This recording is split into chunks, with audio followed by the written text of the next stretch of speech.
ଆଜି ଆମର ହବ ଡାଲମା। ଡାଲମା ପାଇଁ ଦେଖିଲି ସବୁ ପନିପରିବା ଅଛି କିନ୍ତୁ ବାଇଗଣଟି ନାହିଁ। ତ ମୁଁ ଆସିଲି ଦୌଡ଼ିକି ମୋ କିଚେନ୍ ଗାର୍ଡ଼େନରୁ ଗୋଟେ ବାଇଗଣ ଅଛି ନେବି। ଦେଖିଲା ବେଳକୁ ବିନ୍ସ ଆଡ଼େ ନଜର ପଡ଼ିଲା। ତ ବିନ୍ସଟା ବହୁତ ସୁନ୍ଦର ଭାବରେ ବନିଥିଲା।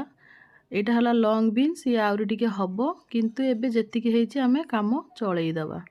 ତ ଯେଉଁମାନେ ଭାବନ୍ତି କେବଳ ଭଲ କ୍ୱାଲିଟିର ମଞ୍ଜି ହେଲେ ବିହନ ହେଲେ ହିଁ ଭଲ ଗଛ ହେବ, ଏଇଟା ବିଲକୁଲ ବି ଭୁଲ ଧାରଣା। ଆମର କିଚେନ୍ ଗାର୍ଡ଼େନରୁ ବି ବେଳେବେଳେ ଏମିତି କିଛି ଜିନିଷ ମିଳିଥାଏ ଯେଉଁଥିରେ କି ଆମକୁ ବହୁତ ଭଲ ପନିପରିବା ମିଳେ। ତ ଗୋଟେ କଲରା ଗଛ ବି ମୁଁ ପୂର୍ବ ଭିଡ଼ିଓରେ ଆଗରୁ ଦେଖେଇଥିଲି। ଏଇ କିଚେନ୍ର ପାଚିଲା କଲରା ମଞ୍ଜି ପକାଇ କେତେ ସୁନ୍ଦର ମୁଁ କଲରା ହାରଭେଷ୍ଟିଂ ସେଥିରୁ ନେଇଥିଲି। ସେମିତିକା ଏଇ ବିନ୍ସଟା ବି ଆମର ରୋଷେଇ ପାଇଁ ଆସିଥିଲା। ତା ଦେହରେ ଦୁଇଟା ପାଚିଲା ବିନ୍ସ ଥିଲା। ତାରି ମଞ୍ଜି ପାକଳ ପାକଳ ମୁଁ ଦେଖିଲି ହେଇଥିଲା, ତ ତା ଦେହରୁ ମୁଁ ମଞ୍ଜି 2-4ଟା ଶୁଖେଇକି ରଖିକି ଲଗେଇ ଦେଇଥିଲି ଗଛ। କେତେ ସୁନ୍ଦର ଭାବରେ ବିନ୍ସ ହେଇଛି ଆପଣମାନଙ୍କ ସାମ୍ନାରେ ମୁଁ ରେଜଲ୍ଟ ଦେଖେଇଲି। ତାପରେ ମୁଁ ନେଇଗଲି ଗୋଟେ ବାଇଗଣ ଆଉ ଡାଲମାରେ ପକାଇବା ପାଇଁ ଗୋଟେ ମୂଳା।